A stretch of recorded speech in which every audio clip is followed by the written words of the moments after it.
The Star. Yeah, y'all already know. Seven the Panther. That dude Biz on the beat. Yeah. We live in entertainment.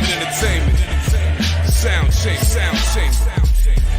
Crown the king, homie. This is where it get ill. About to have the tip off live as a tip drill. From the court to the diamond, to the track, to the big skin flying around the field. Starting five forever, keeping it real. If it matters in the world of sports, blue jeans and long sleeves, they taking no shorts. Hot to death, oh yes, these are the sports podcasts live as a pros course. Biz market wave, the starting five goes off. No matter who you cheer for, emotions out the window. They analyzing with clear thoughts. They take it way deeper than the boys ever. No longer got any use for the four letters. The latest news, score stats and the view from the sideline. Ain't no guideline, it's just the truth. Yeah, no need to dig for a pardon line. It's always in season if people starting five. We going in on three, run the baseline, starting five. Get it, we got what you need.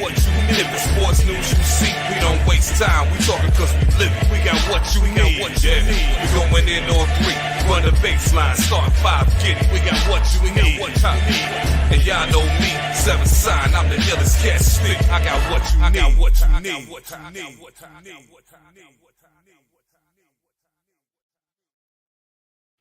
And as I light up what I need, I like to say hi, everybody. What's good, people? This is your boy, the mayor, that DJ named Ace5, your mom's favorite fat guy from a cold and windy, deepest, darkest Africa. And already this nigga went into witness protection. But we are back with this episode of the Start Five Podcast. Hey, I'm back. Y'all know what to do as y'all can do as always, man. Hit that QR code top corner of the screen. Yeah, I mean, we here. You know, might as well go to the man who is not on JP camera this week. What up, O? What's good, fellas? It's your boy O in the building.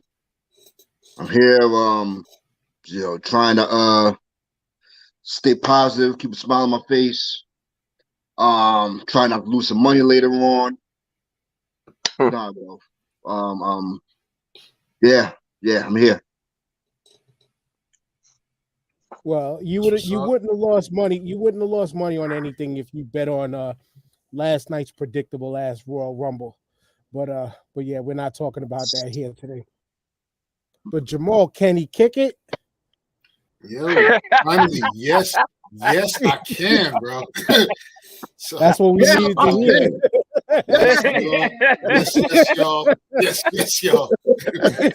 It's your man JG coming to you live and direct with my three brothers here. Yo, I'm happy to report the crutches have been gone since Friday. So I got my pimp limp working. You know what I mean? Yeah. You know, still doing my little physical therapy and whatever, but yes, sir. No more crutches. Now I got to catch up on all the shit that, went to the wayside, and got to take off a little bit of this chair weight that I put on. All is good, man. Just happy to be here with you, brothers, and happy to get out the house from time to time and actually drive and move around and what have you. So all is good this way. Like I said, as a person who's described on here many a times that I've suffered a lower leg injury, man, just the want to walk again is like everything in the beginning. Fam, you know how I found out the crutches was I didn't need them anymore? I left my phone in the other room and I was waiting for a call from my pops and the phone rang. And I didn't even think about the call. I just got up and went and got it. And I was like, well, I guess I don't need these motherfuckers no more. I think you got good. That toddler. You got that toddler determination right there. You know what I'm saying? You just What up, y'all? Coming to you live from Parts Unknown, aka the Caucasus Mountains. Living a good day out here today. It's not as cold and windy as where Dan's at. I don't know what part of Wakanda you're in. You must be up north. But it's the humidity's high over here, but I'm good. Life is good. Looking at venues for the Big 5-0 birthday later this year. You all be looking out for your invites. very shortly once I lock it down. And that's it. Nothing to complain about, which is a good thing, except what's going on in these streets. That's what we want to be talking about in a minute. I was gonna say, as I found Jamal's proud moment from when he got up as he just described. I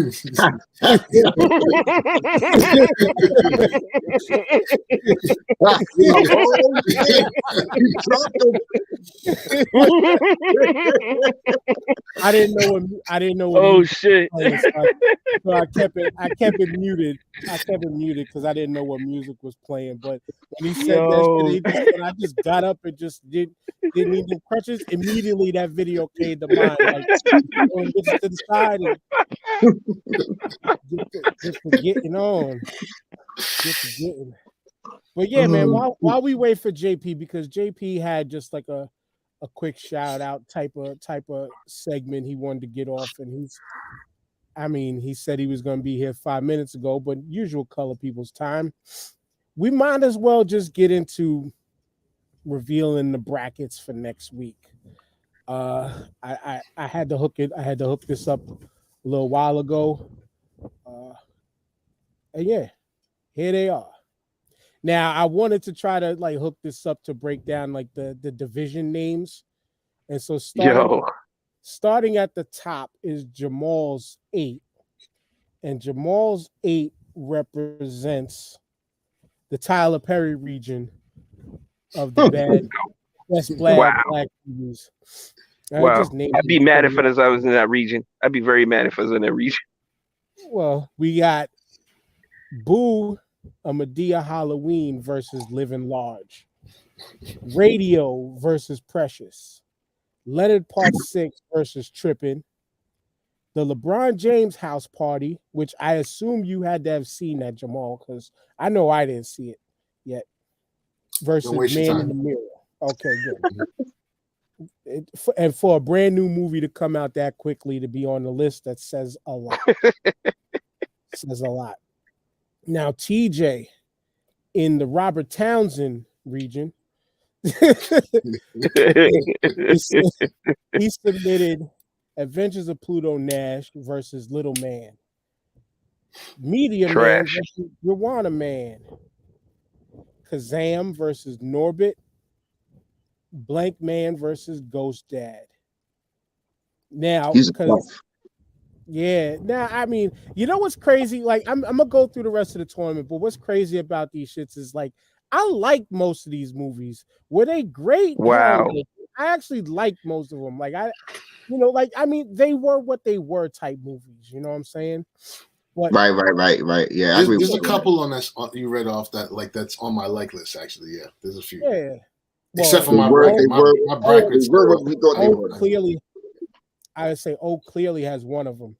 And while we're on here, when I get to your bracket, you still have to give me the last movie that we got to add. But on the Rudy Ray Moore region, which is I picked my region, it's I Got the Hookup versus House Party 4. Yeah, the one with Marcus Houston in them. Yeah, that one. What? The first Brian Hooks submission, 3 Strikes versus Rudy Ray Moore's Disco Godfather. Baps, Black Jesus American Christ. Princesses versus Tales from the Hood, you little nigglets. And Fat Beach versus another Rudy Ray Moore classic, Petey Wheatstraw. All I have to say about Petey Wheatstraw is watch the intro, and that's the story for the whole movie. When the baby shoots out the mother and slaps the doctor, that just tells you. I got the whole Rudy Ray Moore collection, man. So I had that one out. I had it. Trust me, I had it. When I was on, I heard like I've known who Dolomite was, but I was like, yo, I've never seen these movies. I found the box set, and it had Dolomite. It had Petey Wheatstraw, Disco Godfather, I think 1 and 2. It was 4 movies. But in the Harpo region, which to be honest with you, I could have We could have called this the Eddie Murphy region because there's a lot of Eddie Murphy in this whole tournament. But it's Vampire in Brooklyn versus, this is the last one we need to add. Okay. We need to add one movie there. Well, we got. We got. Okay. We got Wu versus Bowfinger. State Property 2 versus my favorite movie on this whole list, Pootie Tang. Successfully got it in the brackets. Yes. And The Great White Hope versus Dolomite. This is going to be just like The Great White Hope, a nice boxing match. But what's that last movie you need to enter to go against? Okay. So I'm gonna be honest with you. I had to fight. I've been fighting to watch this damn movie over the weekend, and it's beating my ass. But you people, I was trying to watch that.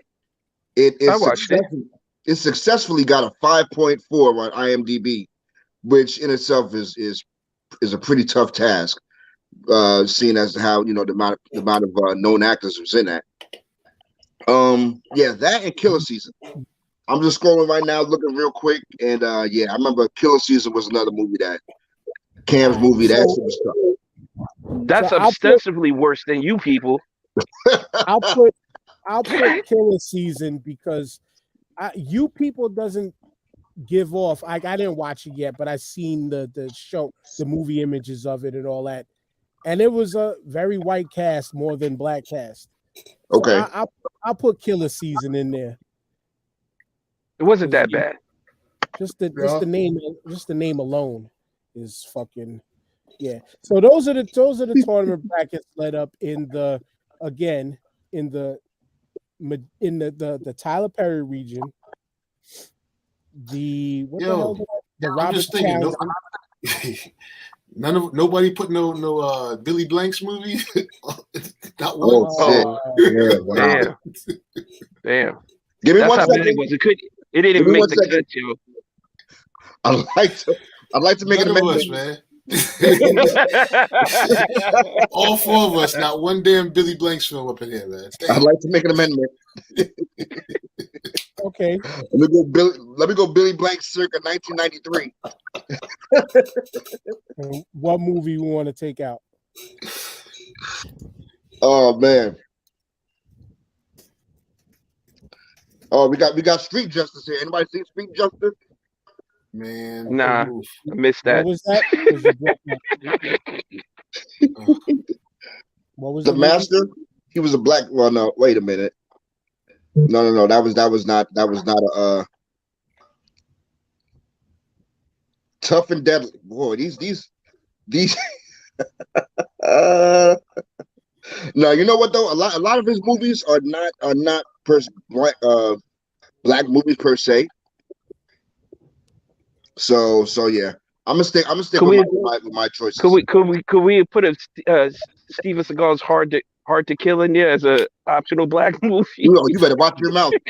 You better watch your mouth. That movie was a classic,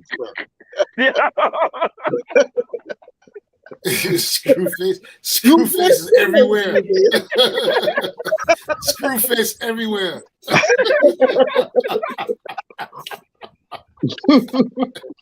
You put any brother with a terrible Jamaican accent. That's honorable mention, right? All right, that movie is up there with Shawshank Redemption. Bro. Who do it? The white boy Hacha?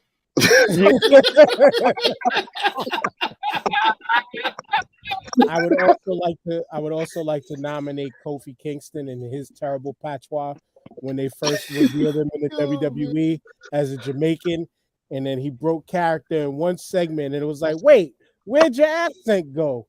And then we realized, wait, that brother is African. You can also throw Cool Runnings in there as well.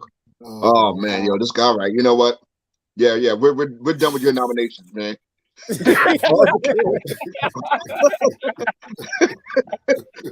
is two masterpieces.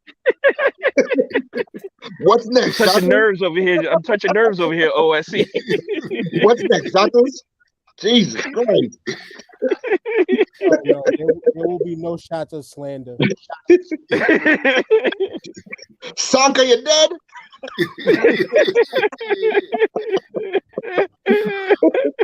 Win.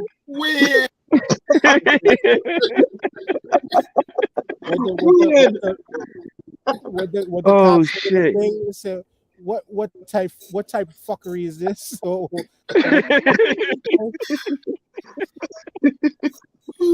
Holy shit! I didn't think it was gonna be this funny, but this is already getting started. while Jamal's drinking from the Malcolm X cup. That's a good pull, but this is the X-Files X. There ain't no milk in that cup. This is bad enough the X is white. Why you trying to out me, Michael? Why you trying to out me, fam? No milk, no eggnog, no creamer. Are you my brother's keeper? Are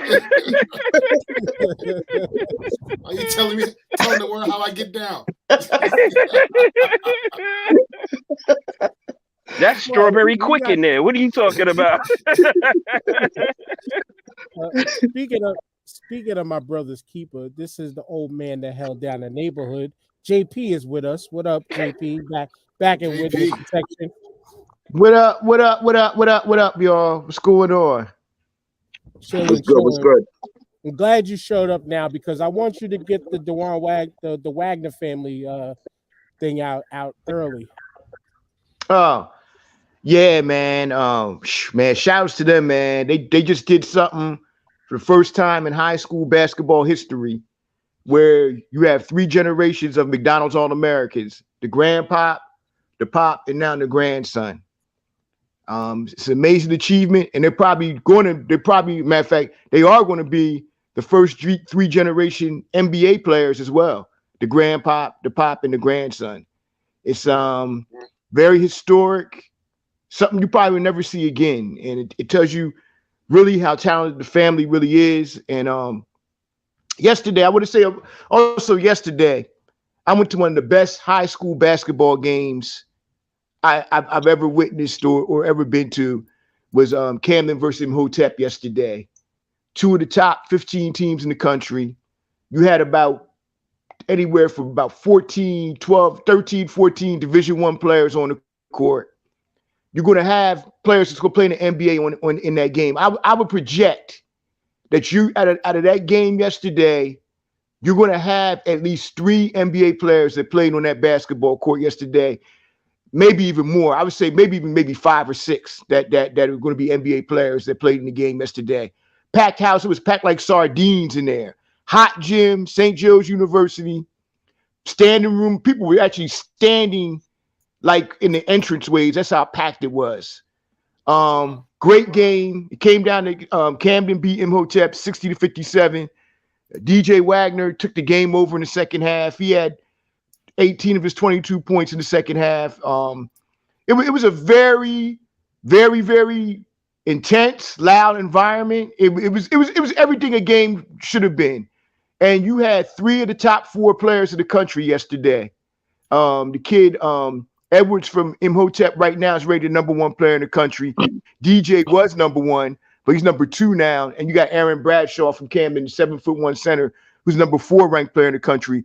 But I'm sure now after yesterday that DJ probably go back to #1. Edwards had a great game, but DJ he was the difference in that game yesterday. It was a good team effort. Both teams laid it on the court, man. I mean, you couldn't ask for these kids to play better. So it was a real treat for everybody, and it was a much needed game for Philadelphia. With all the bad publicity they have, no problems, no incidents, no anything, and it was just a great environment to watch a great basketball game yesterday. Cool. And then the high school report is now over because y'all know how I feel about high school shit. My daughter's in high school, and we didn't ask you that. High school goes. That's about as far as I know that, but you're not gonna ask me about this either. That my boy sent me an image showing me that my daughter's throwing team, Curtis High School, shout outs to the Warriors. They are the 5th best throwing team in the state of New York. That's good. Yes. Okay. That's what's up. Once she's out of high school, I'm gonna stop giving a fuck about high school sports until my other kids are in high school. That's just how I operate. But yeah, man, dope on the Wagner family, man. That's big ups to them, and yeah, that's some shit that will probably you're probably right. We may not never see that again, unless more of these high school All-Americans have kids, guide them to basketball, and they project the same. But I'll find out about them in college. But anyway, yeah, man. I mean, we got a good show today. We got a packed show. Do y'all want to get? Because obviously the Cowboys slander is last. Like, there's no ifs, ands, or buts about that. We got to have fun with that. Do y'all want to get the rough shit out the way first?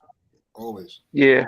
And I think the rough shit. I think the rough shit needs to spend a lot of time on it because there's a lot to unpack with the rough shit. Yeah. Yes. Well, give it out. Yeah, just rip the Band-Aid off.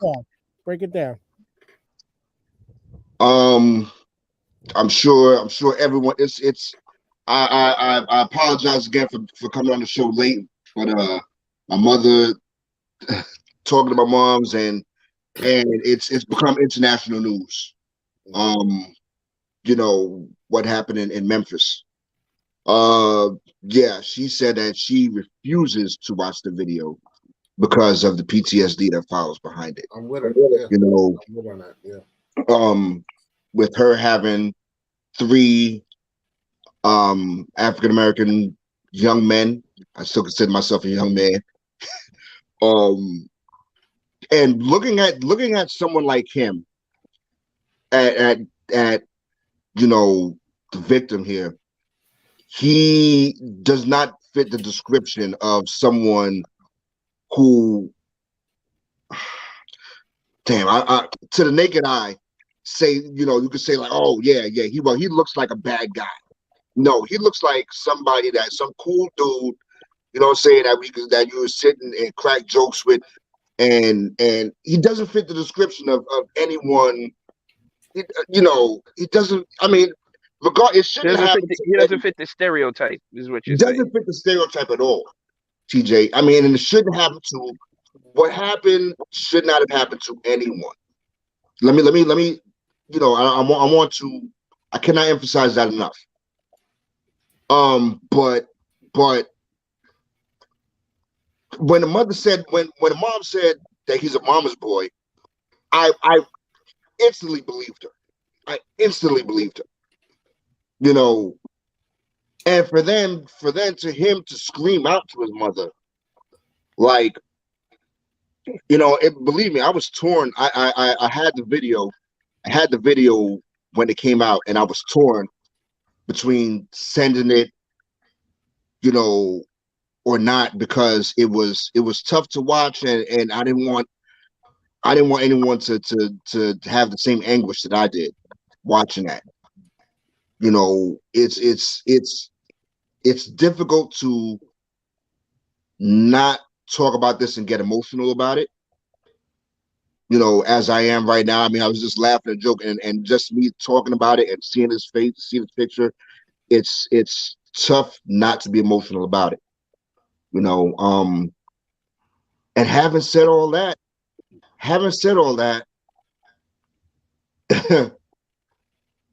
society or the system show that, yo, we're gonna fire these guys immediately. You know, after it happened. By the way, Blue Lives Matter, they're sitting on their hands. You know, no one's crying out Blue Lives Matter. You know, it's then you have the other argument of well, man, how could black cops do this? And I'm like, yo, everyone who's seen Boys in the Hood knows you don't even have to see Boys in the Hood.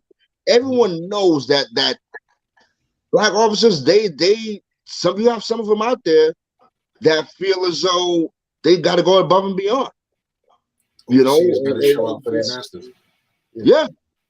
You know, it's tough. Black police showing out for the white cop. But no Blue Lives Matter in sight. No Blue Lives Matter in sight. Let me follow They'll up. never be in sight. Let me follow up on that. And for again to give proper context to what happened. Rest in peace to Tyre Nichols. Young man lost his life, 29 years old, lost his life senselessly to 5 black police officers in Memphis, Tennessee. What was alleged, I guess, a basic traffic stop. They claimed that the young man was driving erratically and recklessly, and they've already found that there is no supporting evidence to that claim of him moving and operating a vehicle recklessly. So that was that. These 5 guys, which I'm going to show these fucking criminals' faces, and yes, I'm calling them criminals. These 5 criminals beat the life out of this man. Or as we always say figuratively, that person got beat to death. These jokers literally beat this man to death. And I only seen pieces of, you know what, that's enough of their faces. Fuck them. I only seen pieces of the video. I seen brief pieces of what the news was showing because it was immediate news to show once they released it. And kind of to what O mentioned about the whole Blue Lives Matter crowd and all that, like they showed this, they kind of showed this immediately to be like, look at this. Now, I personally, if there was any exception I took in all of this, it was the factor of how swiftly they moved because all of these officers were black. But when this happened in Minnesota, now again, I hate comparing different states because different states police differently. That's just being fair. But police are police. No ifs, ands, or buts about it. I actually just seen a family member on a TikTok, and I saw, I'm gonna leave it at that, who was doing nothing, just in uniform, working, but was being accused of some nonsense, whatever. But cops are different everywhere. But comparing, they didn't move this swiftly on the cops that killed George Floyd. I believe the Tamir Rice cops all got off, whoever was involved. Pantaleo out here in Staten Island only got fired. Just recently, I think maybe like last year or a year before, 2 years ago. They only got fired. But it took 5 black officers for them to finally move swiftly. And rightfully so. Don't take my words and misconstrue them. These motherfuckers deserve to get fired, deserve to get charged. The irony of, and I gotta say, to shout outs to Eric Gardner's mother, who was on New York One News. I watched it last night, and she even mentioned it. She's the only other person who I mentioned, who I heard mention. They moved so swiftly on these 5 black officers. But when you mentioned back the the whole Blue Lives Matter shit, I was watching somebody's live on TikTok the other night, and all the trolls and all the clowns kept saying, Blue Lives Matter, Blue Lives Matter. What happened to Black Lives Matter? What happened with this? What about that? What about that? All those trolls were coming out with the blue lives, all lives, the rhetoric that tries to divert. People are out there trying to say this shit. Yeah. People are out there still trying to spread this fucking nonsense.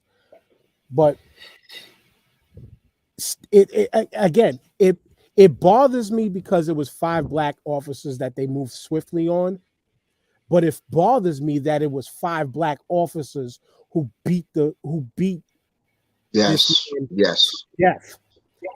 Which then goes in turn to speak to how when we talk about police training, we talk about all this shit to quote unquote make better officers, right?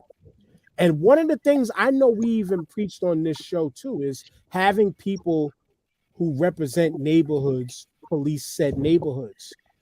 This just got thrown out the fucking window with an incident like this because it doesn't even matter anymore. I mean, we as black folks, we knew it never mattered in the beginning. Police are going to do what they're going to do. And we even seen it with this one. Even with body cameras, these dudes still did what the fuck they wanted to do. And they strategically was beating this dude while having body cameras, cut off, while screaming out rhetoric, which was trying to, tailor their story.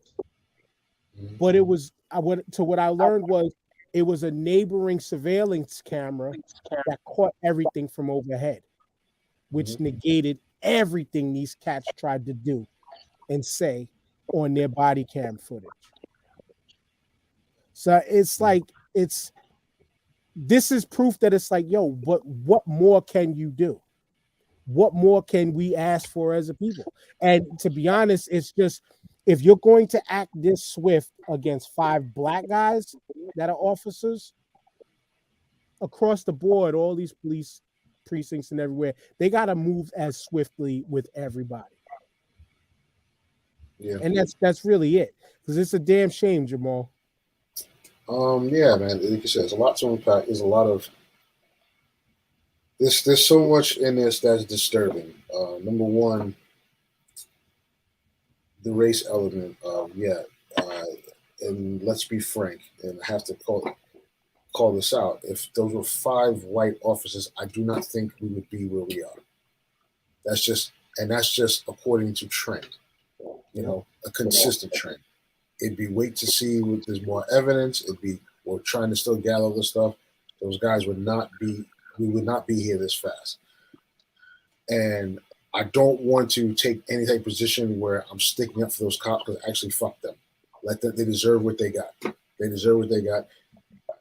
They actually need to be made an example of, because of all people, they should not. This should not be happening to us from our own people. So fine, let them be made an example of. But the inhumanity and the arrogance that, even like you said, with body cameras, the way these things still happen, because there is no fear of retribution. There's absolutely no fear of any kind of recourse when they do these types of things, even with the body cams, because they know they're going to be protected. They have no fear of any retribution, even with body cams, for the crimes they commit against citizens, because they know they're protected, except for these 5 jokers found out the hard way that blue lives matter, black lives don't, even if you're in a blue uniform, right? So now these fuckers found out the hard way. But the inhumanity which they showed in this kid, who was 6'3", 145 pounds. That's crazy. Wet. Where is the danger? I'm sick of this we feared for our life shit. You're the ones that are armed with guns, with body armor, and there's fucking 5 of y'all.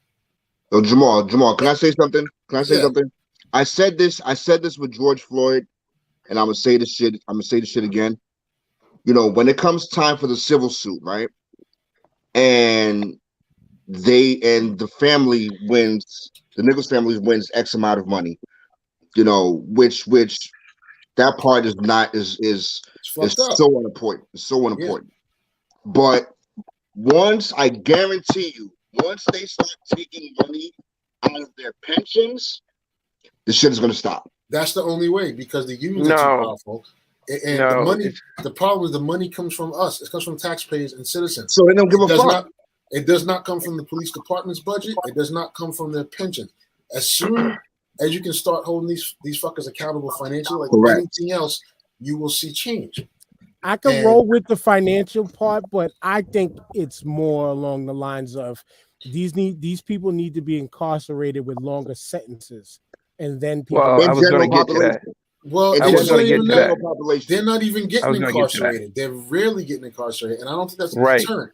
The problem is they get away with it. There's still no recourse. The unions protect.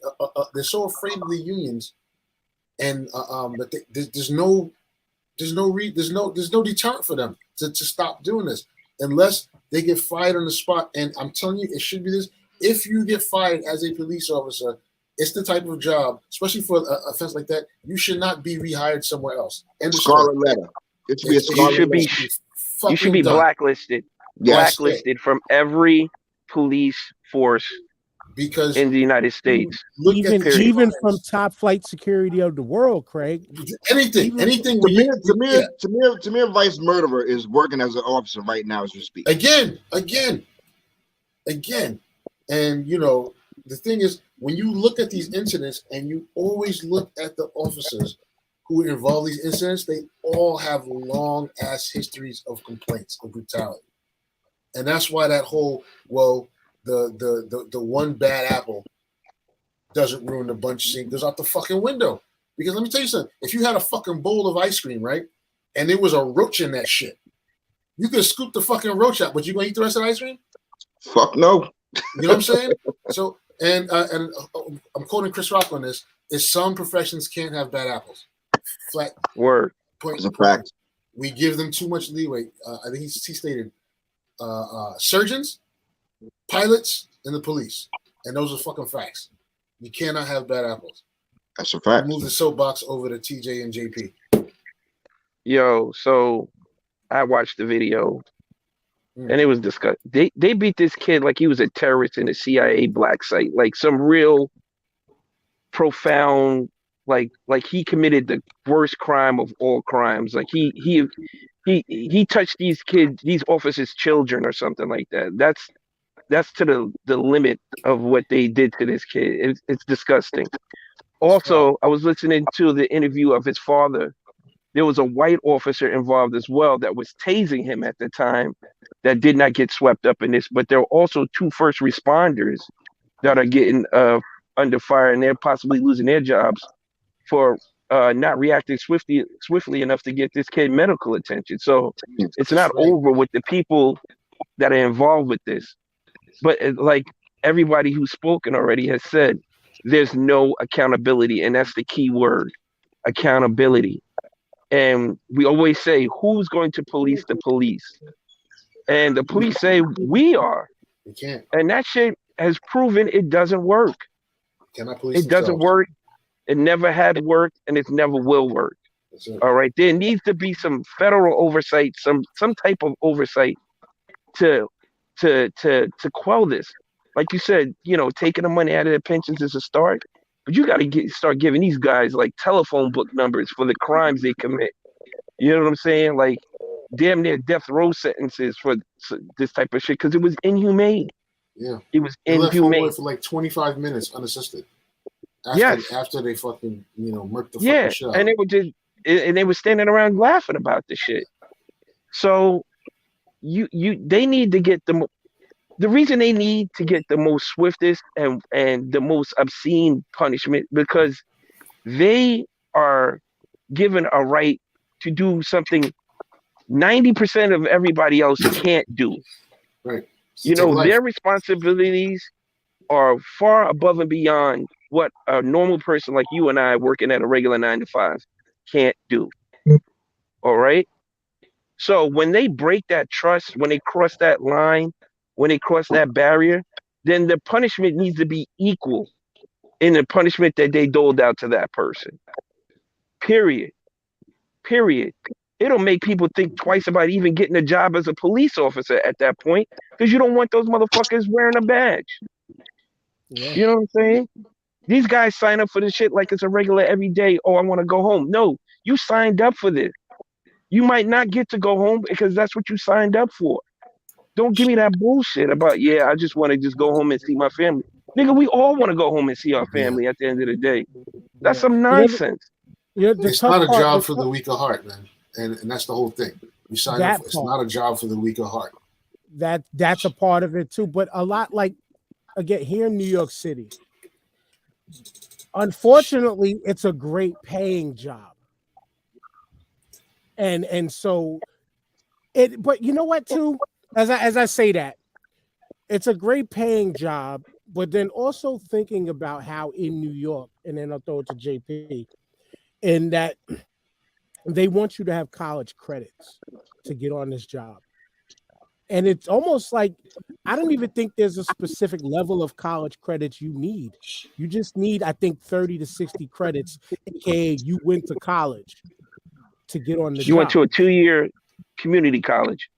But the training is inadequate as well from the jump. It's hella inadequate.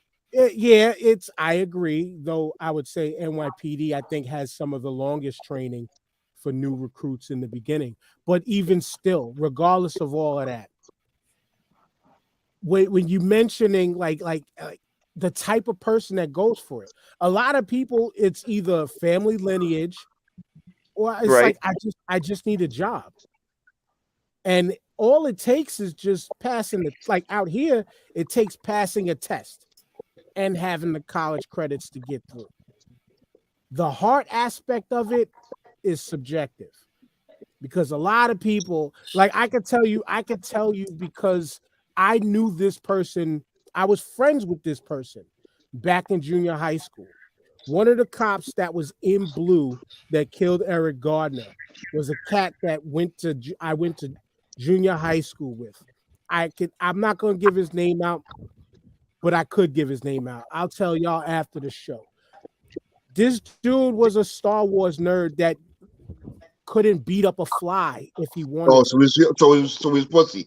I was waiting for you to say that he was pussy. Okay. That's No, generally what happened. I can't say that he was pussy because I'm not pussy, but I was the geek. I'm a geek nerd, video game. I was a geek, comic books, playing sports in the yard, video game, comic books, cartoons kind of guy too. So some people would have perceived me as such, especially in elementary school. I was the biggest kid who used to get beat up, but that ain't the case. People could kick my ass post elementary school, but I digress. But I knew this dude who he was not it. He was not one of those types that had that like tough guy mentality. I'm sure he took the NYPD shit because it's a good paying job, but then ended up in one of the biggest freaking civil injustice cases ever by being one of the people holding Eric Gardner down.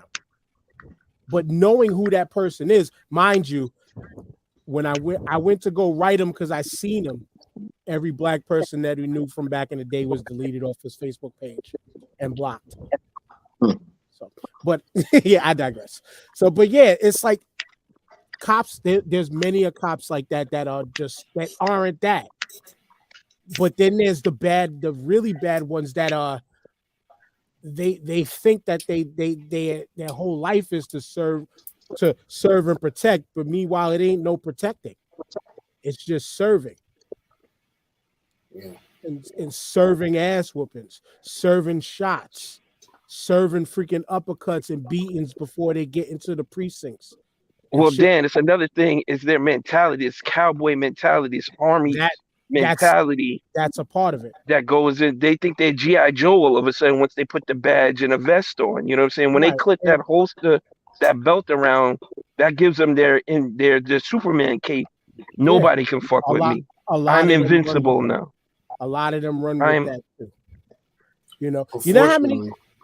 I was gonna say, you know how many people, like my brother mentioned it one time back in the day. Like he was like, I know cops that like, they don't want to work in Staten Island because they want the action that's in Brooklyn, in the Bronx. Like people go out there with that fucked up gun hole. I want that action type. I want that action, boss. And that's not. I mean, number one, yes, you should. Yeah. Go ahead. I'm sorry, Jamal. No. Finish your thought, brother. Go ahead. No, because we got to get to JP too. But yeah, number one, yes, you should want to get home to your family. I get that. We all want to go home to our family, no matter what job we do. My job is more dangerous than a police officer's job. Go look it up. Quote, garbage men and women is a more dangerous job in the world than a police officer. And you will find that on any list that is not a quote unquote right wing trying to spin a narrative where they put cops and firemen as number one. Both of those jobs are not as dangerous as my job. But we're not here to break that down. Off the top of my head, I agree with you. Off the top of my head, just thinking of the shit that y'all have to deal with, I agree with you. You know what I'm saying? Freaking lumberjacks, I think was like the number one most dangerous job in the world. Lumberjacks and crab fishermen. Yeah, but my job lists is like number 5, number 6 in most lists. Cops usually don't make top 10. The job is dangerous, but it's not the most dangerous. It just, you know, they make it that way. Their tactics are extremist in the terms of how they present themselves. It's like every day these guys describe as if they're going into a war zone to cover for the fact that they're just out here murking people left and right. Yep. And that's the right wing for you, though. That's the right wing. That plays a big part of that. You know, like TJ said, people, there's not an entity worth its salt that can police itself. There has to be some sort of outside accountability for everything. Otherwise, you're going to have corruption and absolute corruption, which corrupts absolutely, which the police have. Unfortunately, that job comes with a lot of leeway, but it attracts the wrong types of personalities. I'm not saying all of them, but it attracts a type of people who either bullied or felt undernoticed, and now they want that power to go and exert themselves on others. And those people seem to find themselves in that line of work.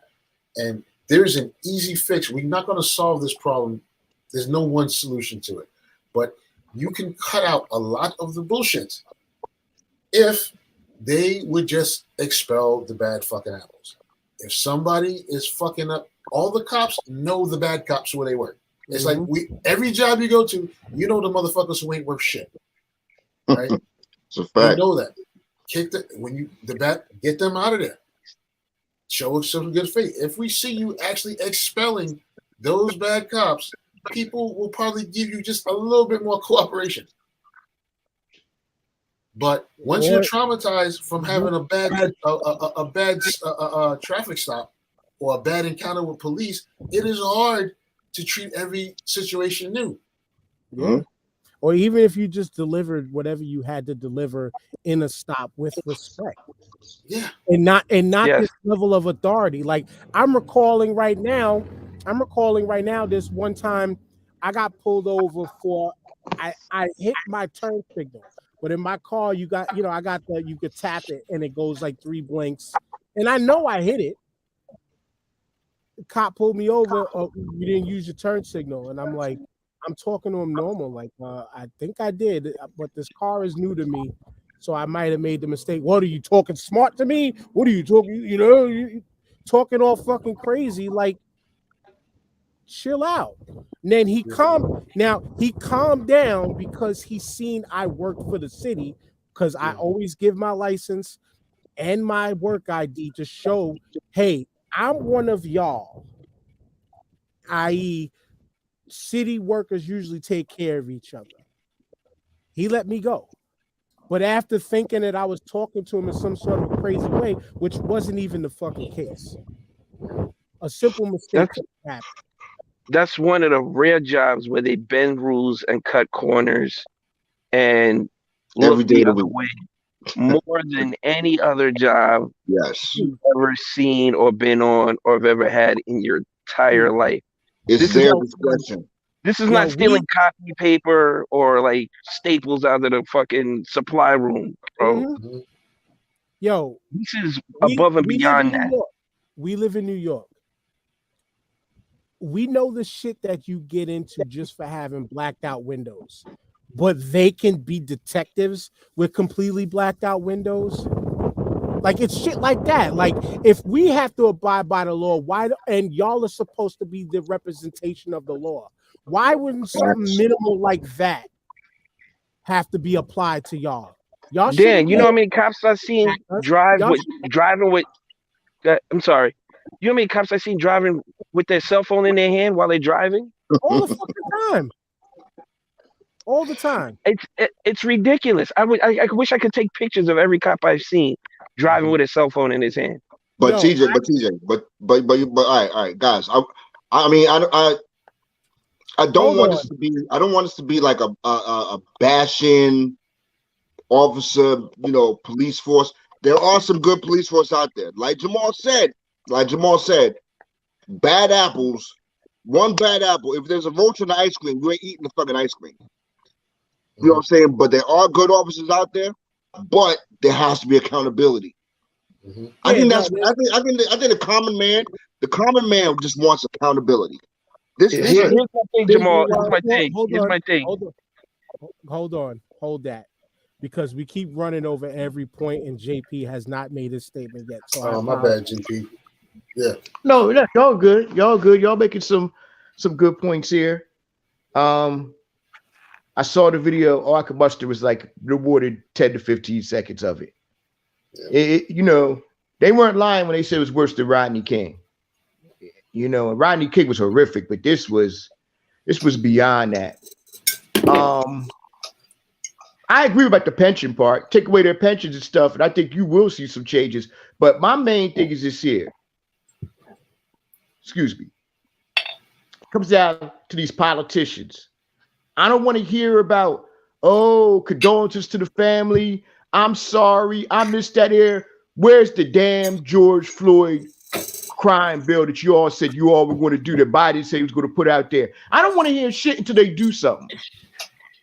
I don't want to hear shit.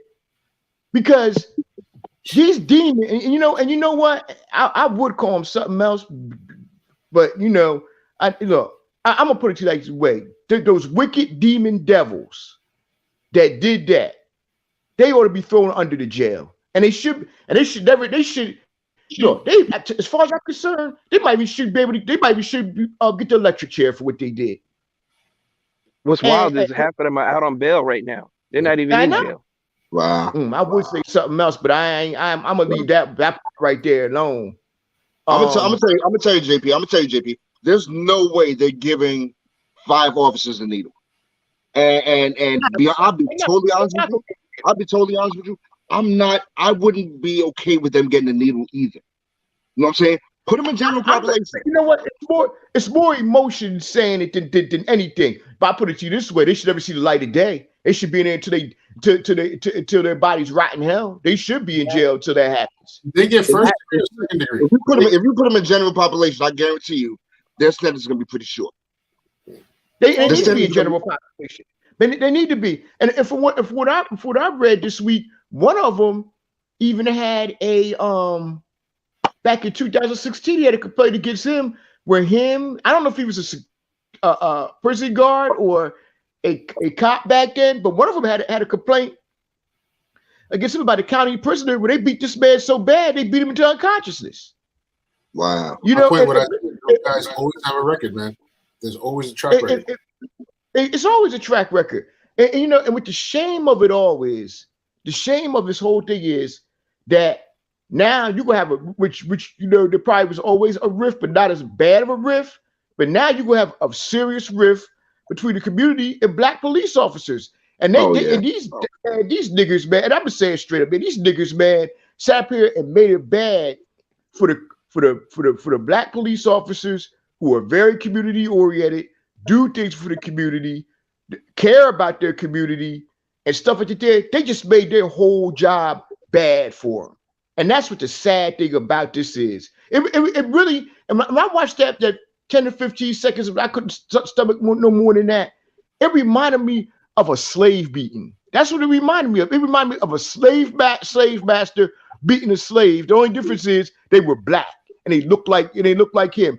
And as y'all said, even if he was a criminal, even if he had a criminal record outside of we just say being a serial killer or a rapist or a child predator, outside of that, even if he was a criminal, nobody deserved to get a beating the way that man got a beating. And what the sad thing about this man was, as others have said as well, he seemed to be a real, matter of fact, he was a real solid young brother. He worked for FedEx. He just moved to Memphis 3 years ago from California. He had a good job, no criminal record, nothing. Like you said, 6'3", 140 pounds, soak and wet. And to sit up here and watch these demon niggers, exactly what I'm gonna call them. I hate to say that, man, but it's just the truth, man. Watch these demon niggers sitting up here and beat this man the way they did, man. It's beyond reprehensible. And I'm gonna say this last thing here too.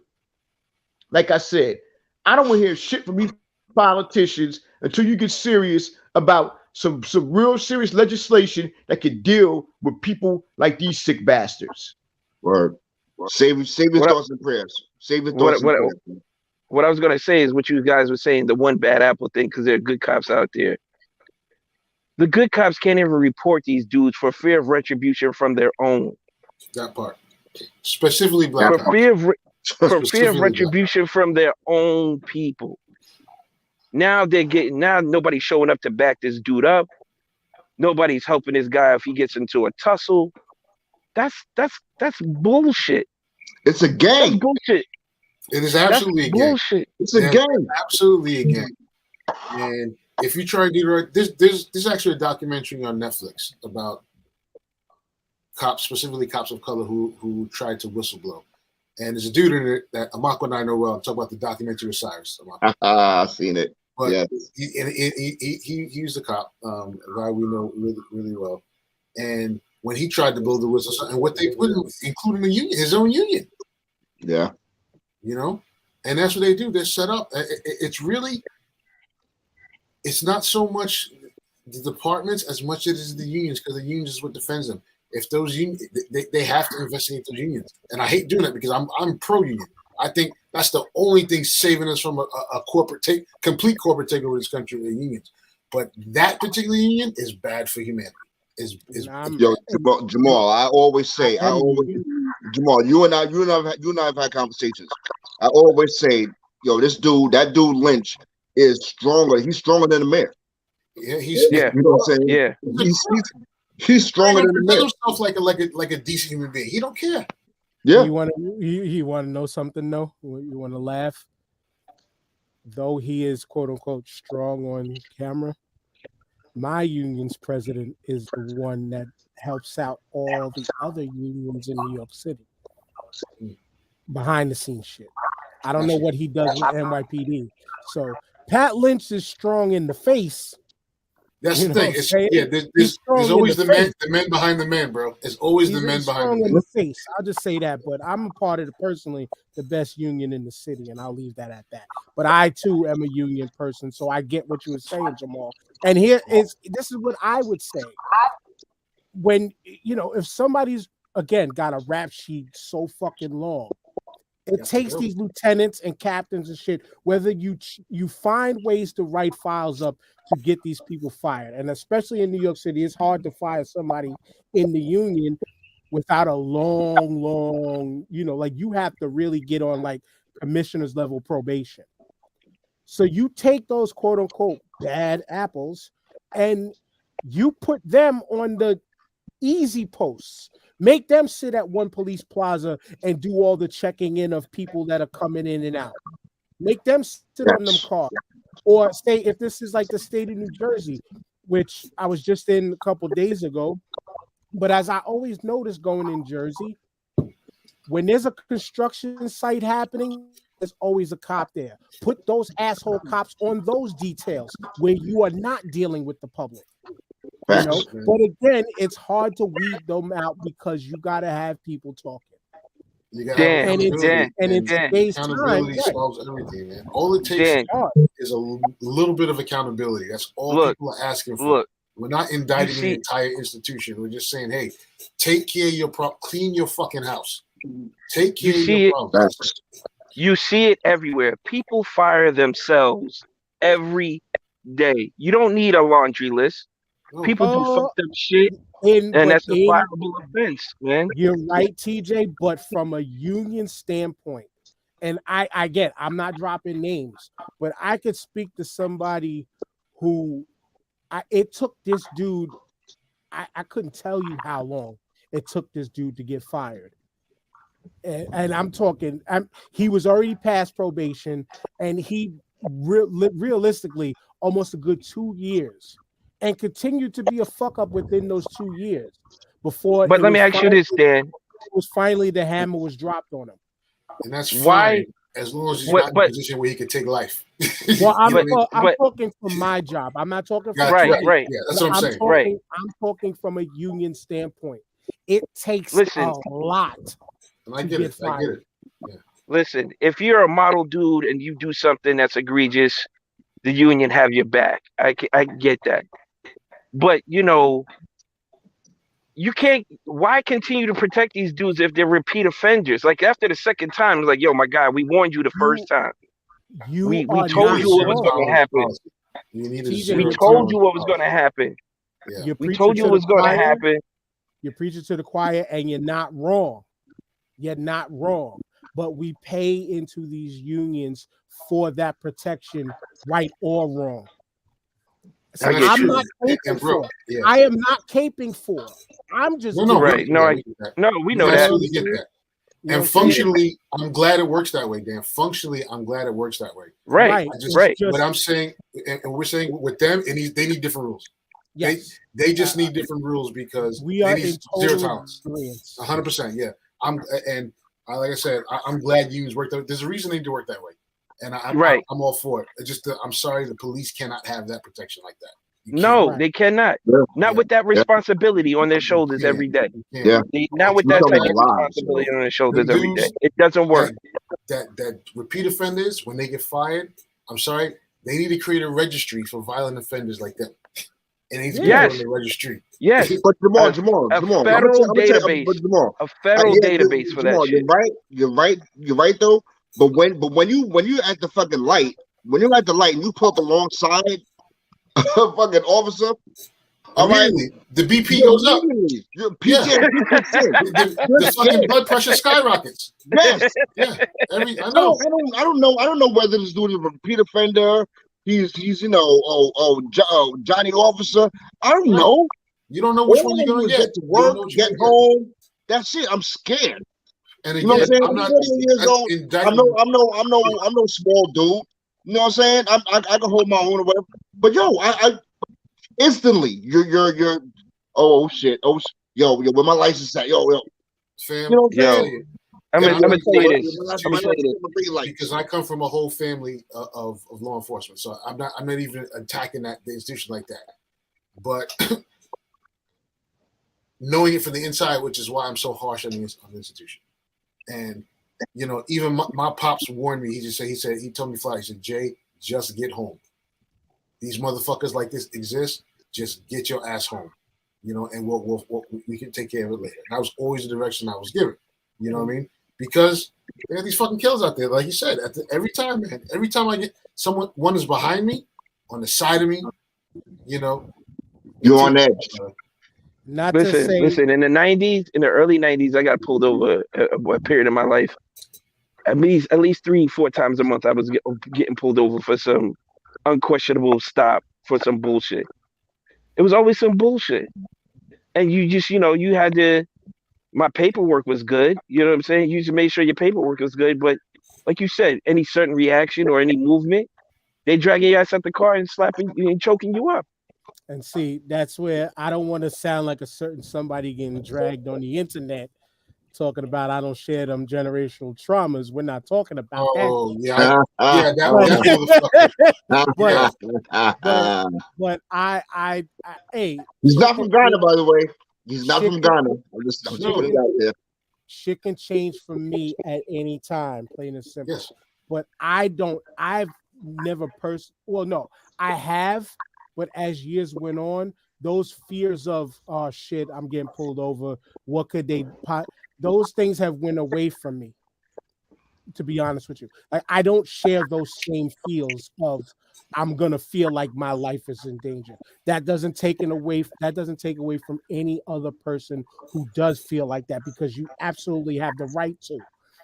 I just have the different standpoint of traffic stops have went totally different for me than most others, but I still carry the respect of this shit can happen to me too, and Dan, that's where I celebrate your peace. And let me say this too. I look. I come from a family of law. I come from a family of law enforcement too. My pops was a cop. I had an uncle who was a cop. I know a lot of police officers. One of my three best friends is a police officer. So and I know they are good men. I know they were good men. And I know they did a lot and helped a lot of people, through the years with personal issues they had. But it seems to me that nowadays, these newer, I don't know what it is. It seems like to me these newer, not to say it wasn't always there, but it seems to me that these newer, younger black cops, not all of them, of course, but some of them just have something to prove. Like, maybe I'm wrong with that assessment, but it seems like a lot of the older black cops, especially the ones from the 70s and the 80s, and even to a certain extent, even the 90s, compared to the last, I guess, 10 years, 5 or 6 years or whatever, they were like kind of different. Some of them would kick your ass because you did something wrong. JP, they patrolled their own neighborhoods, JP. They patrolled their own neighborhoods, JP. Yeah, you're right. I was going to get to that point. That's because they were from the neighborhood and they controlled their neighborhood. And when they did have to discipline somebody, whatever, it was out of love to keep you from fucking up even more. And I think that's the difference. These cops used to live in their neighborhoods, and they used to keep stuff from popping off even more than what it did. And I'm gonna tell you a story about me, my experience. About 4 years ago, I went to the doctor's. I had to go to the doctor's office and get a checkup.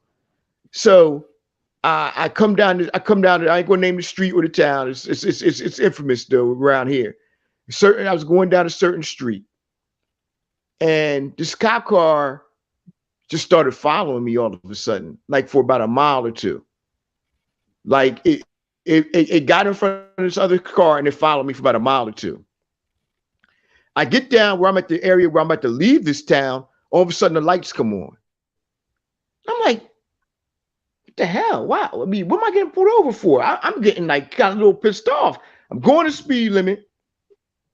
Paperwork legit, registration legit, insurance card, the sticker, everything's legit. He pulled me over. He comes to the car window. He's like, it was a black cop, a young black cop at that. He was like, oh, my bad. I thought you had an expired sticker in your window. What? What? The fuck you talking about? That's what he thought. That's what. Well, JP, I will say that I've heard, even like from shout out to my cousin in the Regulation Podcast, Tyler and them. They've talked about it one time where there's still like sundown towns in Jersey, where like sundown like towns where it's like if you black, you should know not to drive through these in towns in many parts of Jersey. But there's something you just said that really was like, nah, I can't go with that. When you said the cops back in the day might have beat your ass, but they did it out of love because of the neighborhood. No, they didn't. They beat your ass because they got away with it. And imagine, hold on. Let me clarify that statement. Let me clarify that statement. Let me clarify my statement by what I meant. I'll let you clarify that after this point here, because y'all should know, and y'all are older than me. 80s, 90s. If them cops then had the cameras and shit on them now, a lot of them beatings where they used to leave people in alleys or right on the street, but let you slide, not arrest you, but they would kick your ass just the same way. But let you go home. A lot of that shit wouldn't happen to a lot of that shit wouldn't happen. Here's the scary shit. The times we're living in right now with them, it's better than it was because of those cameras, and that's fucking terrifying. Right. That's fucking terrifying. Let me finish. Let me finish what I was saying. I'm not justifying ass kickers and something like that there, but let's face it. Sometimes when you got certain people out here in society and the way they act and stuff, sometimes you got to get physical with them. You got to get, and that's what I meant by that. So JP, you got to bully the bully, right? Is that what you're trying to say? No, I'm not saying. Okay.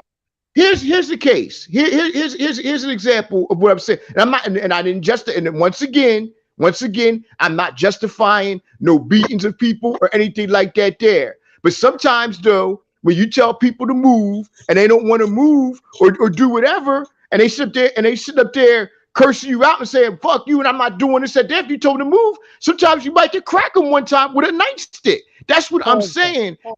To move out of that area. Pause that because that's different from what you're talking. What you had mentioned.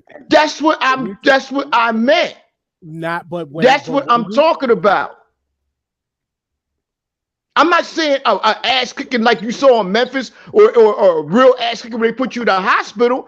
I'm saying sometimes you have to crack somebody because you're telling them to do something. And sometimes when there's a fight or something like that there where people are fighting and they don't want to stop fighting, you have to crack them sometimes to do it out of love sometimes because you're trying to teach them the right thing. I was letting JP get his shit off, TJ, but that's the point that I was trying to get to.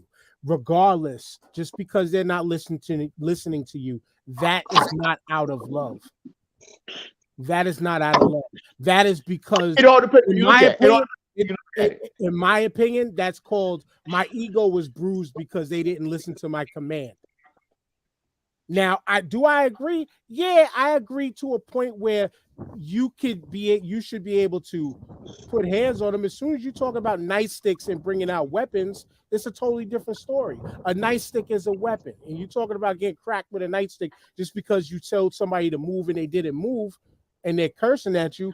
What kind of tough guy are you that you need a weapon? Number one. Number two, you can't take a little bit of verbal abuse. Now, not saying that. It depends on your situation. It depends on what type of situation is going on. If weapons are involved, I get it. If it's just words, either use words back or just use your hands. It don't have to be fist flying. Now, it's different errors that we're talking about, but the factor of out of love is that's like when your parents used to say, I'm only giving you this whooping because I love you. Yeah, they love you, but that whooping is really just trying to become a deterrent from you doing it again. Same thing with getting cracked with a nightstick. But guess what? Most of us did the same shit again and learned the hard way in the house. Am I right or wrong? Some folks did. I learned so many times. They showed me a lot of love, brother. I'm right there with you, JP. I'm right there with you, Jamal. Oh my God, my shit came in boatloads, bro. my bottom line is this here. My bottom line is this here. It seemed like to me, not all cases, but some points back in the day, they were more community oriented cops because they were from that 100%. Community and lived in that community. Right. Yeah. And, JP, and body cams.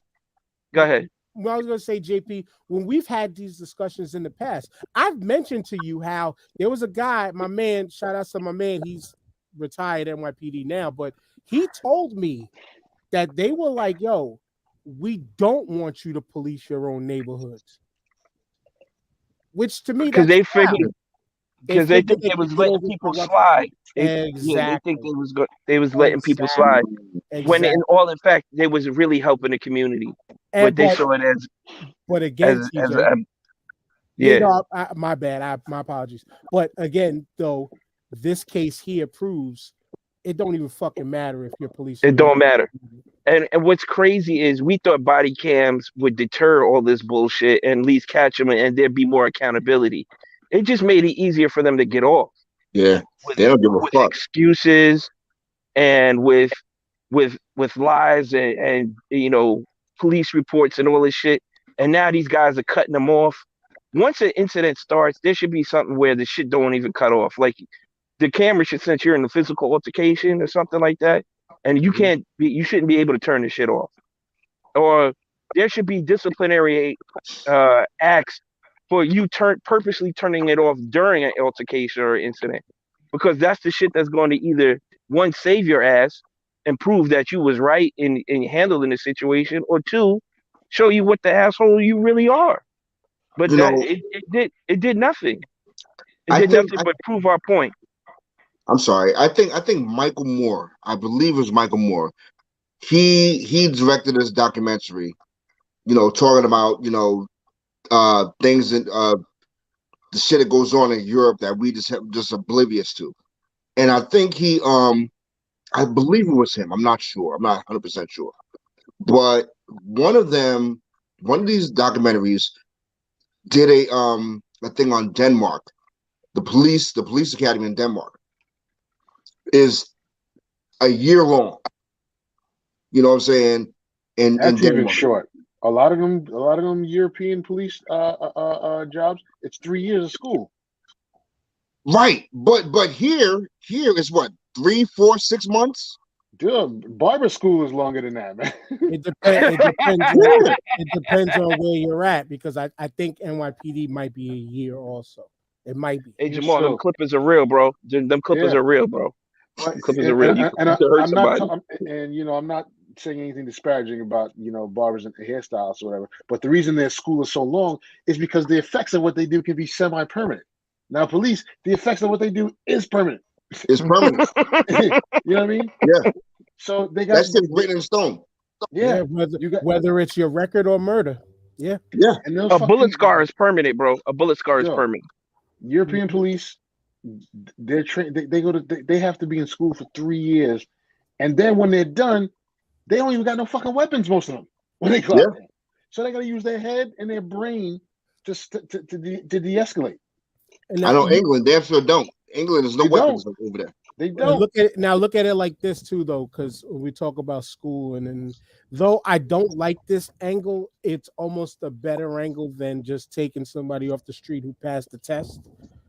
Maybe that's Philly right now. Well, just maybe, policing should be a after military job if they want it. And I only state that because yes, though there are the quote unquote bad apples in the military, there are the gun ho crazies that want to do the shooting up and banging and all that stuff. For the most part, when you talk about schooling the guns itself and the use and proper use of, I know there's a reason though why they don't have the military on streets, because you don't want the American military policing the population. Because that's the part that I was going to get to at the end. I hate the thought. No, I agree. I'm glad you said it, because that's the part that I hate at the end of it all, is that the militarization of these police forces and stuff. But here's not from the military too. A lot of cops are from the military. That's the point I was trying to make. Here's why you can't send cops today out with no weapons, because the United States are the largest population in the world of gun owners. I'm not asking them to do that. I'm just asking them to have more schooling. No, that's suicide. Yeah. I just want them to have more be able to use your brain to de-escalate. They do a shit job of de-escalating, and that's just facts. You know what? They're not trained. And don't get it twisted. There's mad gun crimes in the UK. Don't get that twisted. Listen. There is. It's not nearly where we are, and the cops are still unarmed. You know what I mean? Exactly. So here's what people don't get. Being a police officer, you have to be a people person, right? You have to know how to speak to thousands, hundreds of thousands of people, and move in and out of situations. Half these people don't know how to talk to other people. Half these people, I see it every day in my job in IT. In IT, we have to talk to people all the time, and it's very difficult to try to explain something to somebody when they don't understand. All right, so you got to have patience for that. These guys out on the street with the full uniform and body armor and all this shit, they're not even taking that step. All right, it's quickly, you not listening to me, upside your head. You know what I'm saying? You don't know how to talk to people. It's ego bruised.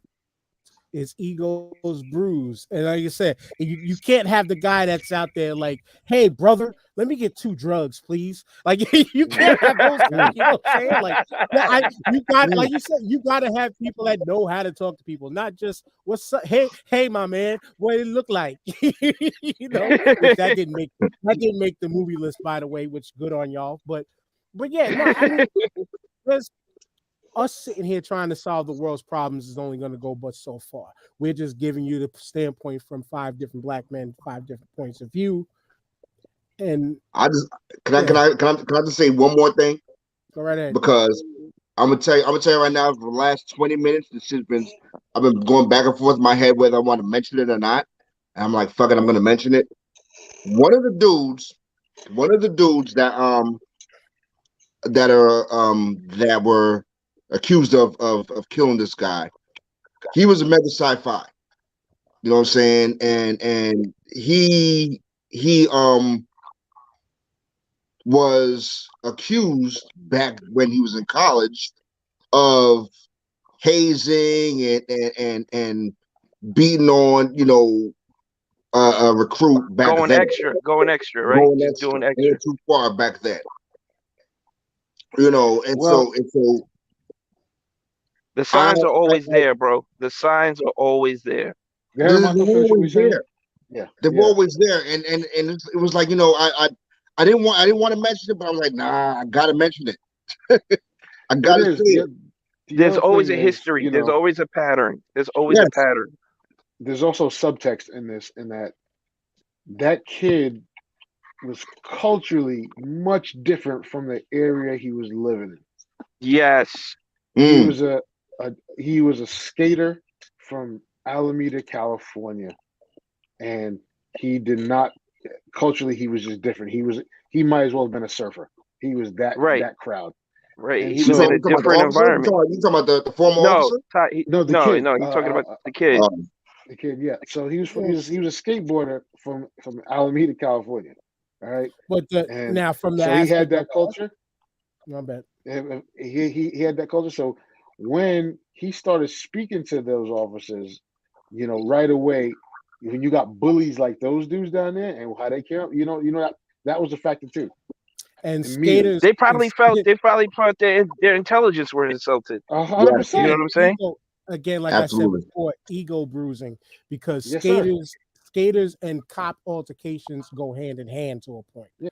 That's one Mhm. thing. But to the Omega Psi-Phi part, number one, if he's not excommunicated out of that fraternity's got some fucking questioning to do. But number two, They have yet to speak up. They have yet to speak on it.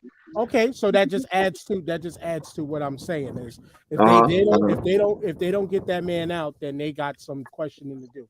But number two, it also speaks to his character on the brotherhood aspect of things, on the keeping shit low and moving as a team in silence type of things, and keep and again, that's what we know that cops do, as we spoke about earlier.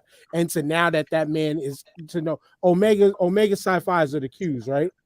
They're the Yes. Qs, yeah. And I know a ton of Qs, and none of those dudes are like this.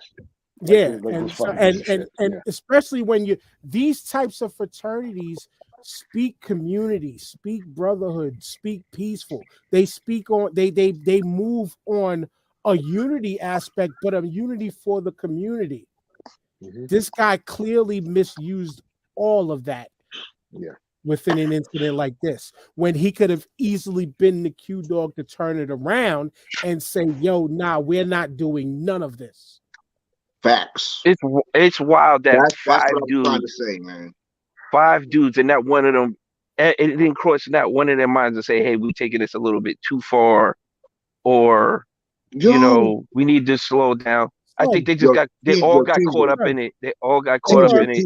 TJ, the audio was there. We didn't hear it. Yeah, I know. Yeah, we didn't hear nobody I say, know. "All right, chill." Yeah, No, yeah. That's what I'm saying. It didn't cross none of their mind.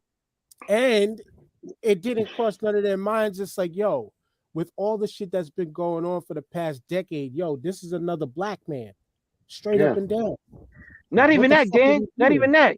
If it was a family member there, I'm sure they got brothers and sisters. If somebody was beating their ass like that, you know what I'm saying? They wouldn't. Because they had no fear of repercussion, even with the body count, the arrogance. That's a fact. That's the what whole. I'm saying. That's They the knew whole they would get away fucking with it. nutshell right there. Yeah. Yep.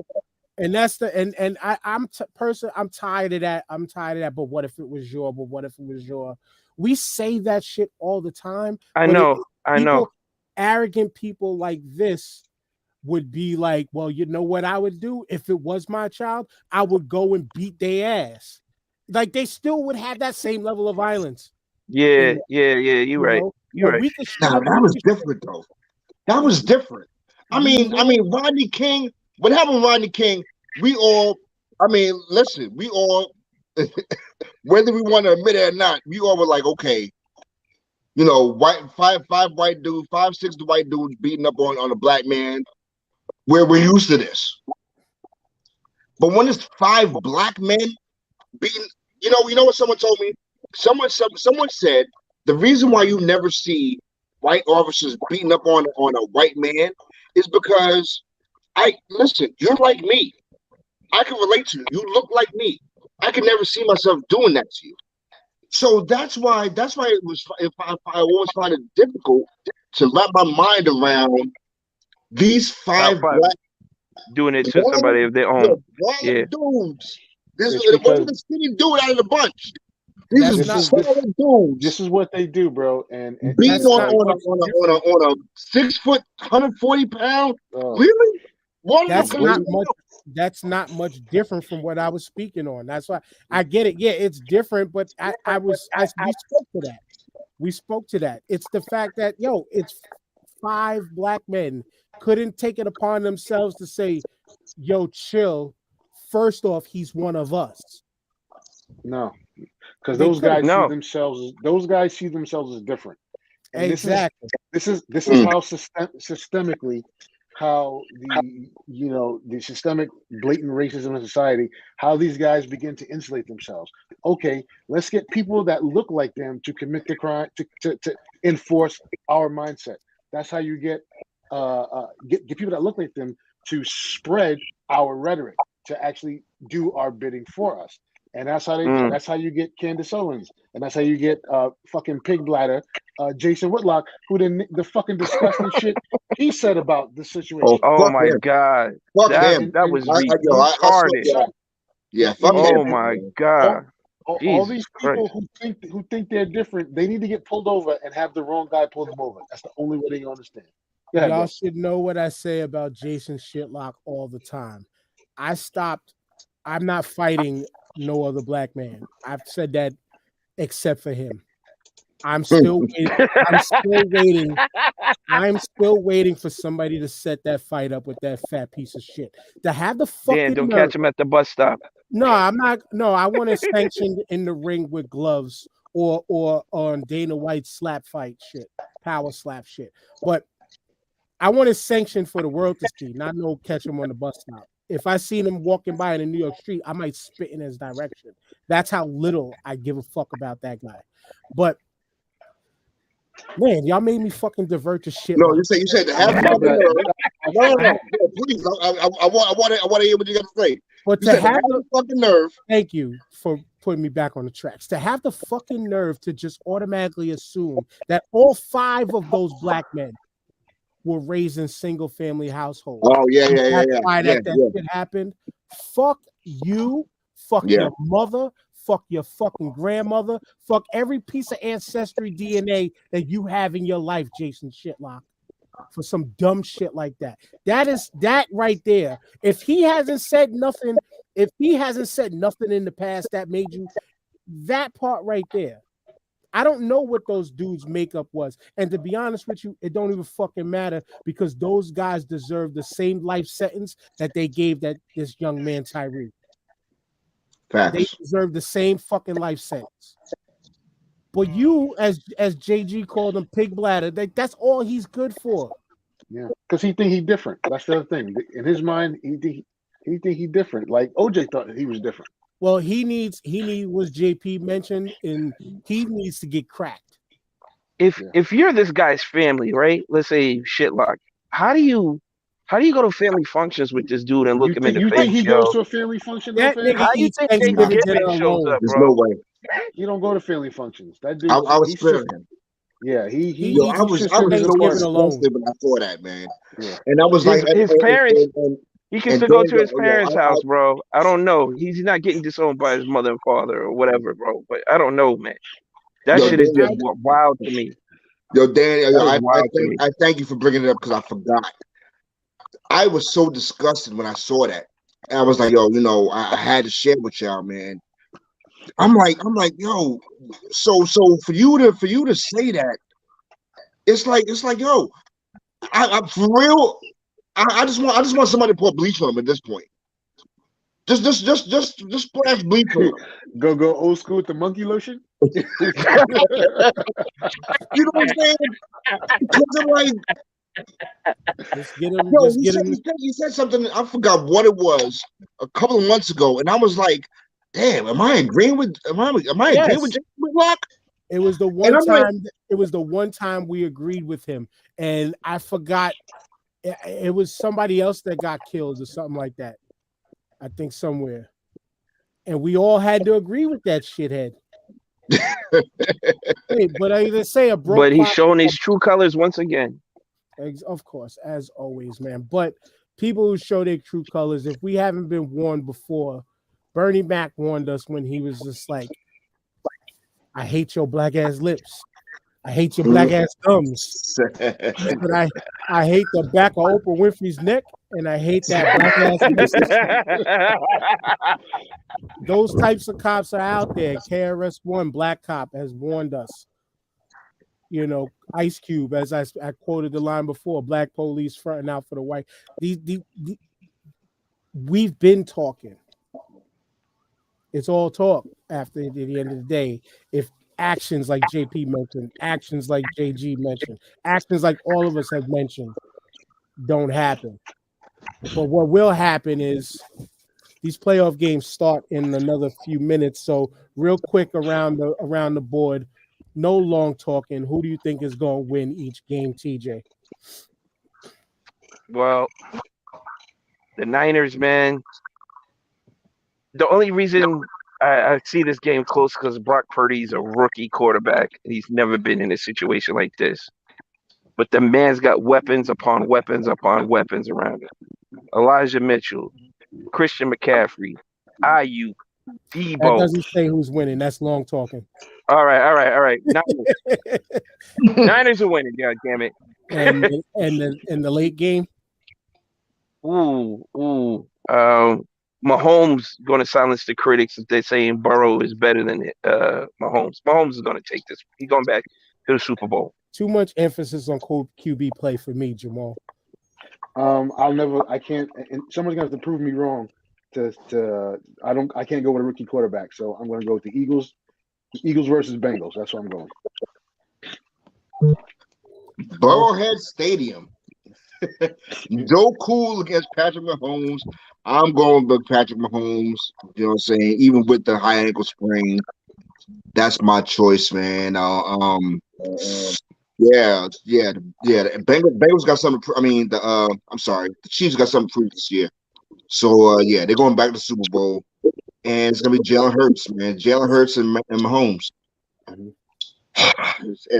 much as it pains me to say, but rookie quarterback in a conference championships, I just don't see that.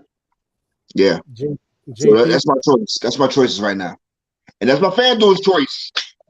So that's what I'm going with. Straight. Eagles have a better line on both sides of the ball.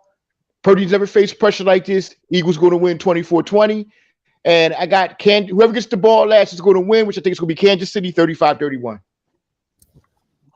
Eagles, the best team straight from beginning to end on the season. Even if we did look like shit, I would say it, and I would pick against my team. But I'm just being a realist here. I'm sorry. I'm not putting the emphasis on the quarterback, though our defense can throw a lot of shade at him to razzle him and frazzle him. But I think once we get out early, Eagles win. Bengals, unfortunately, going to beat what would have been my second team in the Kansas City Chiefs. I can't say unfortunate either because I like underdogs. I like what this Bengals team is doing. And I just think defensively, they're much better than the Chiefs are. That's fact. Burrow, Chase, and them have proven they can put points on anybody. They're going for any matchup in the Super Bowl is going to be dope. Any one of these four teams matchup is going to be dope. True. Yeah, it's just I think if anything, and I'm gonna end it at this: the Chiefs have the weakest defense out of any team left, and I'll leave it absolutely. Absolutely. Yeah. But if we're talking about weak,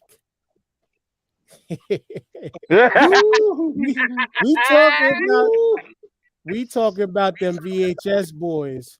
And the irony of, again, this is them VHS boys in part 2. I found a nice list of shit that happened in the year 1995 by way of casino.org. Yeah, so let's go through some of the shit. MJ came back to the league. That was the 45 MJ. Them VHS boys, the last time they were in an NFC championship game, the fucking DVD was invented. It didn't come out till 97, but yo, Jamal, the DVD was invented. The DVD was new. The DVD player was like 300 bones. The damn it was like $3,000, bro. Back then. Bro, I'll tell you this: the DVD movies were still in 4:3. They wasn't even 16:9 yet, bro. Right. You know what I mean? It was crazy. What was damn? Well, Toy Story replaced Laserdisc. we found out about Woody and Buzz. Bill Clinton was still president. That's before the most infamous blowjob in the world. Word. JP, Playboy became legal again, JP. What does that mean? What does that mean to me? And we move on. PJ. The PlayStation hit the US. Yeah. 95 was a good year. Yes, and I remember playing Joe Montana football on that shit right before Madden came out. Wrong. Final Fantasy. Joe Montana was actually a Genesis. second game. Yep. Okay. Now, as we mentioned last week when Jamal said, I don't even think DSL was a thing. No, how about the internet really kicked off in 1995? DSL meant another meaning back then. Lou said, bro, DVDs came and went in the same time Dallas won a chip. Yo, that's wild. OJ, Dan. I have a list too. Okay. 95 might be the best, might be the greatest year for rap music on a whole. Okay. So, I'm gonna go down the list. 95 is when AZ came out with Do or Die. 95 is when Alcohol came out with Coast to Coast. When the Roots came out with Do You Want More. Bone Thugs and Harmony came out with 1999 Eternal. E40 came out with In a Major Way. Raekwon came out with the Purple Tape. Damn. Mobb Deep came out with Infamous. All legendary classics. While Lou said, I'm playing my PS5 right now while listening to this. The 5th iteration of the console in the same time since Dallas. Damn. Yeah. Damn. Yo, I'm gonna tell you another thing too about that era too, 1995. That was the height of the Greek Picnic in Philly, Freaknik in Atlanta. And I'm gonna tell you all something right now. If nobody was there back then at the Greek picnics or any of those events, you missed a special. You missed it. You had to be there. You had to be there. That's all I'm gonna say. A lot of baby mothers came from over there. Well, 95. This is 95 going into 96. I actually was a junior in high school then, so I definitely wasn't there. But I was there when the baseball strike ended. I remember that well. The average cost of a new house was $113,000. Imagine. That's ridiculous. Ridiculous. Even more ridiculous. Imagine living off of $35,900 a year. Yes, sir. Wow. Imagine how much comfortable we would be with $550 rent average. We gotta find your man and move out to Montana for that shit. Word. Shout out to Wyatt. He's probably watching right now. Wyatt, as always. Yeah, people were loving Mariah Carey. People still kind of love Mariah Carey, mostly during Christmas time. Mostly during Christmas. Goosebumps was the most watched TV show. The .com era truly began. Yep, that made a bunch of millionaires. How about we are on how many iterations of Windows? But I remember when Windows 95 came out and the hysteria behind that. I remember that. Oh, that's before JavaScript. There wasn't even that programming language wasn't even written yet. Word. Yeah. Somebody made a trans-Pacific balloon flight in 95. Bill Gates became the richest man in the world in 95. I think it's like crazy. 4 now. Caitlyn Jenner and Pat Mahomes. Pat Mahomes was born and won a Super Bowl before the last time the Cowboys did.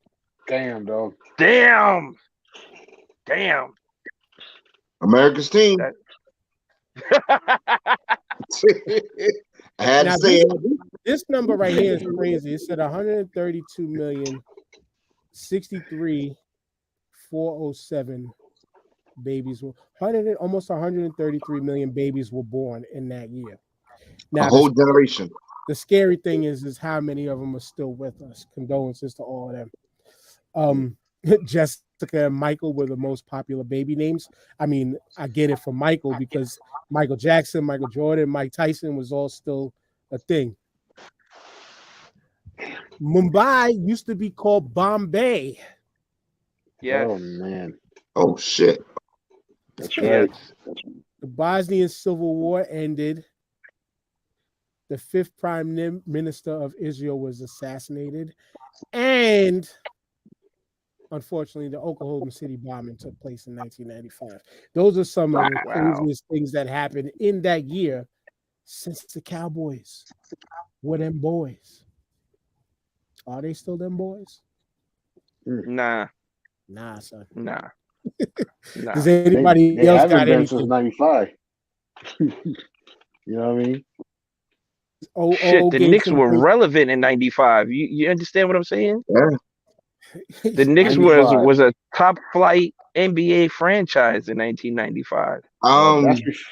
That's before the George Foreman grill, man. Damn. Ooh. The Knicks were still giving the Bulls the fits, boy. It was still giving them fits in 95. Everybody fits. Fourth quarter, shut it down. If you wasn't leading fourth quarter, you was done. I mean, you was definitely leaving out of there with some scars.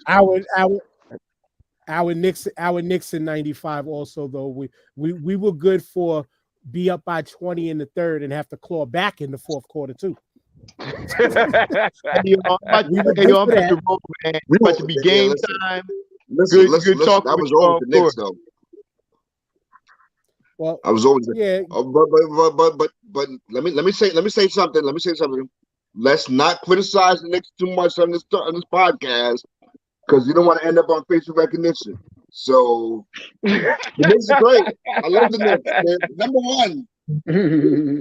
Knicks number one. Don't want to end up on facial recognition.